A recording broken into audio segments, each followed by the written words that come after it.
सम्मान।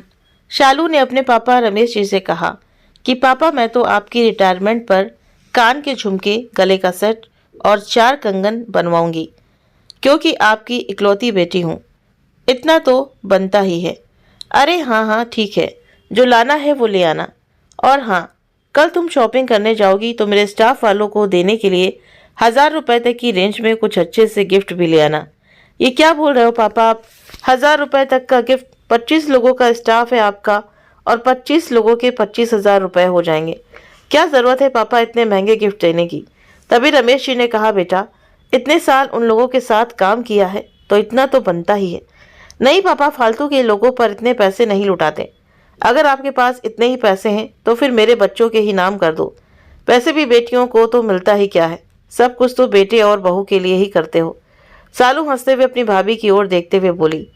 तभी रमेश जी ने हंसते हुए कहा, शालू बेटा, बच्चों वाली हो गई हो, लेकिन अभी भी बच्चों जैसी नासमझी वाली बात करती हो। तुझे भी तो तेरी पसंद की चीज़ दिला रहा हूँ ना। और हाँ, मेरे नातिन और पोते के लिए भी मैंने सोच रखा है, तो टेंशन मत ले, तुझे खुश करके ही भेजूंगा। तभी शालू नाराज होते हुए अपनी मम्मी से बोली, देख लो मम्मी, मैं तो आप लोगों की भलाई की बात कर रही हूँ और पापा मुझे ही बेवकूफ़ बता रहे हैं। अगर आपको मेरी सलाह माननी नहीं थी तो फिर मुझे क्यों बुलाया यहाँ?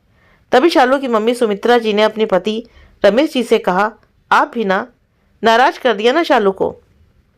अपने सारे काम छोड़कर हमारी मदद करने के लिए आई थी बेचारी। वैसे गलत भी क्या कहा शालू ने, आपके स्टाफ के और लोग भी तो रिटायर हुए हैं आपसे पहले। आपको तो कभी भी किसी ने इतने महंगे गिफ्ट दिए नहीं। तभी शालू के पापा ने गुस्से में कहा, ठीक है, तुम दोनों माँ बेटियों को जो सही लगे वो करो, और झुंझलाते हुए वहाँ से चले गए। शालू की भाभी रश्मि, जो इतनी देर से वहीं बैठी इन सारी बातों को सुन रही थी, वो भी वहाँ से उठते हुए बोली, ठीक है दीदी, आप और मम्मी बातें कीजिए, मैं चलती हूँ, मुझे अपनी साड़ी पर प्रेस करनी है। तभी शालू ने कहा, प्रेस करनी है क्या? कल आप ऑफिस जा रही हो? हाँ दीदी। भाभी, ये क्या बात हुई भला? मैं आई हूँ और आप ऑफिस जा रही हो? 1-2 दिन की छुट्टी नहीं ले सकती क्या? नहीं दीदी, छुट्टी नहीं ले सकती हूँ, क्योंकि मेरी साथ वाली भी कल एक रिटायरमेंट हो रही है, इसलिए ज़रूरी है जाना। और वैसे भी कल आप और मम्मी जी तो शॉपिंग के लिए चले जाओगे और शाम तक आ जाओगे, तो तब तक तो मैं भी आ जाऊंगी। ये कहकर रश्मि वहाँ से उठकर चली गई। तभी शालू ने अपनी मम्मी से कहा, देख लिया मम्मी, काम से बचने के बहाने हैं भाभी के ये। वैसे भी उन्हें मेरा यहाँ आना कौन सा पसंद है। तभी सुमित्रा जी ने कहा, तू छोड़ना, क्यों अपना मूड खराब करती है, चल चलकर सामान की लिस्ट बनाते हैं। तभी शालू और सुमित्रा जी की ये बातें रश्मि ने सुन ली। थोड़ी देर तो रश्मि दुखी हुई, लेकिन फिर सोचने लगी, ये कौन सी नई बात है, जब से शादी करके आई हूँ तब से यही तो देख रही हूँ। अक्सर घर में शालू की ही चलती थी। घर में कोई भी आयोजन होता था तो उसी की सलाह से काम होता था। यहाँ तक कि सारी खरीदारी भी उसकी सास सुमित्रा जी अपनी बेटी के साथ ही करती थी। अपनी बहू रश्मि से ना तो कुछ पूछती थी और ना ही उसको कुछ दिखाती थी। शुरू शुरू में रश्मि को बहुत बुरा लगता था। 1-2 बार उसने अपने पति से कहा भी, लेकिन वो बेपरवाही से बोले, अरे यार, अच्छा ही है ना, तो मार्केट में धक्के खाने से बच जाती हो।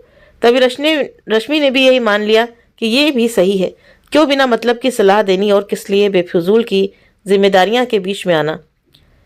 दूसरे दिन रश्मि अपनी सहेली के रिटायरमेंट जाने के गम में थी, क्योंकि कुछ लोगों से दिल का ऐसा रिश्ता बन जाता है जो खून के रिश्तों से भी बढ़कर होता है। सुबह सुबह रश्मि नाश्ता बनाकर ऑफिस के लिए निकल गई। शाम को आते आते उसको थोड़ी देर हो गई।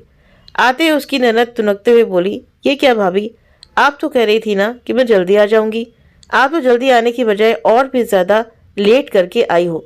हाँ दीदी, लेट तो हो गई, क्योंकि फंक्शन के बाद रीता मैम को उनके घर भी छोड़ने गए थे हम सब, बस इसीलिए थोड़ी देर हो गई। तभी शालू मुंह बनाते हुए बोली, कोई नहीं भाभी, हम तो घर के ही हैं, आप तो अपने भाई बंधु निभाओ, घर वालों की कौन इज्जत करता है। तभी रश्मि ने कहा, नहीं दीदी, ऐसी बात नहीं है, बस ज़रूरी था इसलिए जाना पड़ा। तभी रश्मि के हाथ में गिफ्ट को देखकर शालू ने कहा, ये आपके हाथ में गिफ्ट है क्या भाभी? दिखाओ तो ज़रा, क्या गिफ्ट दिया है आपकी रीता मैम ने? हाँ हाँ, क्यों नहीं दीदी, कहते हुए रश्मि ने वो गिफ्ट शालू को दे दिया। शालू ने जैसे वो गिफ्ट खोला तो उसे देखकर खुश हो गई और बोली, वाह भाभी, इतनी सुंदर साड़ी, ये साड़ी तो भाभी आप मुझे ही दे दीजिए। तभी रश्मि ने कहा, हे भगवान, रीता मैम ने कितना खर्च कर दिया हम सब पर, इतनी महंगी साड़ी देने की क्या ज़रूरत थी। तभी उनकी ननद शालू तंज कसते हुए बोली, तो क्या हुआ भाभी, इतना खर्चा कर दिया तो लाखों रुपए मिलेंगे उन्हें रिटायरमेंट पर, थोड़ा बहुत खर्चा भी कर दिया तो क्या फ़र्क पड़ता है। वैसे भी साड़ी पर रेट 2000 लिखा है, तो इतनी साड़ियाँ एक साथ दी हैं तो हज़ार में आ गई होंगी। तभी रश्मि ने कहा, दीदी गिफ्ट महंगा हो या सस्ता इससे कोई फ़र्क नहीं पड़ता, फ़र्क पड़ता है देने वाले की भावनाओं से। रीता जी अगर इतना महंगा गिफ्ट नहीं देती तब भी हमारे लिए उनकी नज़रों में वही सम्मान रहता। वैसे दीदी एक बात कहूँ, रिटायर तो सभी होते हैं और सभी को अपने रिटायरमेंट पर लाखों रुपए मिलते हैं, लेकिन बहुत कम लोग होंगे जो दूसरों पर इतना खर्च करते होंगे। अपनों को तो सभी देते हैं, लेकिन दूसरे पर जो खर्च करे उसे ही दिलवाला कहा जाता है। इसीलिए बोल रही हूँ पापा जी, आपको तो ज़िंदगी भर ही देंगे, लेकिन अपने साथ वालों को तो बस एक ही बार गिफ्ट देंगे ना, तो क्यों फालतू में आप बीच में अपनी टांग अड़ा रही हो। रश्मि की बात सुन सालू का चेहरा फीका पड़ गया और उससे कुछ कहता ना बना। वो चुपचाप अपने कमरे में चली गई। अगर आप सभी को ये कहानी पसंद आई हो तो वीडियो को लाइक करें, चैनल को सब्सक्राइब करें, वीडियो को शेयर करें, आप अपने कमेंट करके भी ज़रूर से ज़रूर बताएं। मिलते हैं आप सभी से नेक्स्ट वीडियो में। Thank you.